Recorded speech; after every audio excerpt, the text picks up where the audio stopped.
time now. It is time now that we thrive. It is time we lead ourselves into the well. It is time now, and what a time to be alive. In this great turning we shall learn to lead in love. In this great turning we shall learn to lead in love.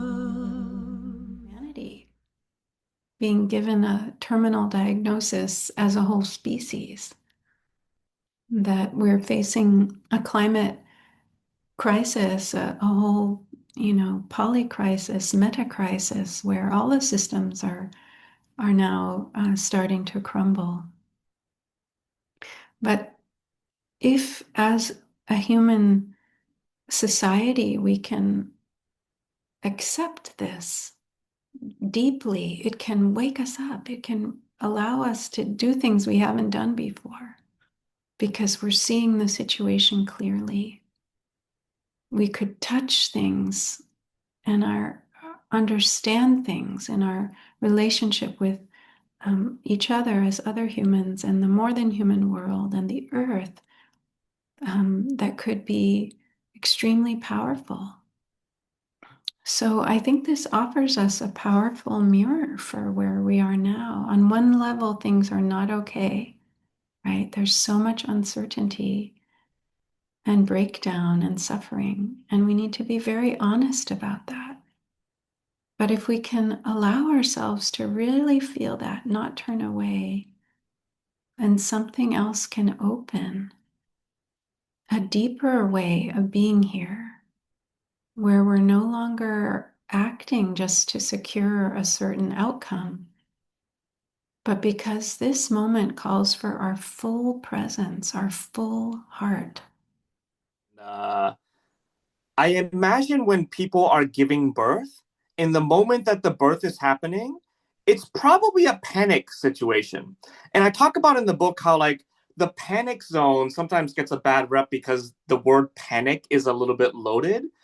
But our bodies go into that same system, the part of our nervous system that is in panic, when we are also making love, when we're watching an exciting movie, playing sports. There's a way that our bodies can be in panic that like it does hinder our ability to slow down and breathe deeply and be in deep connection. But there's also a way that our bodies can enter that same space in a way that is sacred, right? That is giving birth to a new world. And I feel like that is part of what is happening to this world, as like we're midwifing a different way of being with each other. And so perhaps some of the panic energy that we see is a sign that we are in that sacred liminal space. And perhaps there's a way that we need to honor the panic energy rather than trying to suppress it and to try. How would the soul respond at this time? Because I think where we are, as I wrote about in the new book, that we're in this time, what I call the long dark. And the long dark, both words are really important. Long meaning we're not talking about the end of an administration. We're talking about generations. We're talking about at least 2 generations ahead of us, where the times are going to be very, very difficult. Very difficult. So we're in this process of descent into darkness. And darkness is another word I think that needs a lot of reclaiming, because it's been in its bifurcation, in its polarity, light good, dark bad, up good, down bad. Well, the soul doesn't see it that way at all. To the soul, this movement of depth into the descent is a place where soul actually resides. It knows these shadowed places. It lingers in places of vulnerability, tenderness, grief, sorrow, This is its home ground. But maybe the response isn't to get faster and to do more, but to find a way of attuning oneself to how would soul respond to this situation? What is the earth dreaming right now? What rituals do we need to do to repair our relationships to watersheds and communities and other cultures. And so I think this is a time maybe unlike any other in which we are really being brought to our knees in the most humbling way, that we don't have a clue what to do right now. We don't have a clue. And the only way we're going to be informed is by becoming receptive to the dream. And that's, I think, our deep spiritual work right now, is to become receptor sites to the dreaming earth.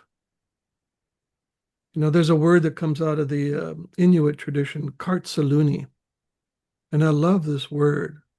The word translates quite literally, sitting quietly together in the darkness, waiting expectantly for something creative to burst forth. Now, isn't that beautiful? I think that, right, the moment defensiveness enters and say, oh, well, I didn't do that, it was my ancestors, or it wasn't that bad, or you're over, whatever it is, then you're moving further away from accountability. And so in my experience, one of the things that I found that can help people move to that place of understanding impact without any defensiveness is when they can see themselves as more than just the perpetrators of harm, and understanding the roots of the violence that they experienced first, which made them commit harm on other people. Resmaa Menakem also talks about how white colonizers, before they came to this land, experienced the European Middle Ages, which was some of the most violent periods of our history as a species, and they brought all of that trauma over to our land. We need white folks to understand the pain and the grief that they are experiencing, which they perpetuate as violence towards other people. And in that process of holding space for them, we still need to do it in a way that prioritizes the voices of the people that are being impacted first, right? And so I think it's like this dual thing of, how do we create space and slowness and a space of understanding and compassion for white folks, while continuing to prioritize the fact that not only are people have been like hurt for 500 years because of that pain, but they're still actively being hurt, right? So I often think about this body as the land that I'm gifted with in this lifetime to steward. You know, I don't own it. I feel I'm actually bigger than this body and bigger than my identity, which is always shifting. But this is also my home. You know, this is my home from my first breath to my last breath. And I want my home to feel safe. When I talk about a war going on inside, I'm talking about trauma, of course. And to make my body a safe home it's really the work of a lifetime or lifetimes. And without that work, it's like I'm walking through a field with landmines. Page 205, about accepting our own mortality. Accepting the reality of where we are, on the verge of a possible mass extinction event. Accepting the smallness of what we can do. In Taoism, like life and death aren't opposite, big and small aren't opposite. There is no opposite in a worldview that's not linear. Yin and yang are not opposites. They turn into, they create each other. Like this, we don't know what's small and what's big. I think part of what we're trying to hospice is like this worldview. Yeah. So small becomes big and big becomes small one day. But if we want to stay present and responsive in these times, we need to build resilience individually, relationally, and collectively. So resilience is a word that gets thrown around a lot. I like to think of it simply as the elasticity of our nervous system, as the nervous system's ability to move through this activation and then to return, to be stretched without breaking, to recover and then reconnect and be present under pressure. I think it's worth naming that I see so much of what you all have been doing here in the Kinship Lab as a kind of resilience practice, right? Slowing down, building community, singing, connecting with the earth, doing grief work, finding and reconnecting with purpose, engaging in action.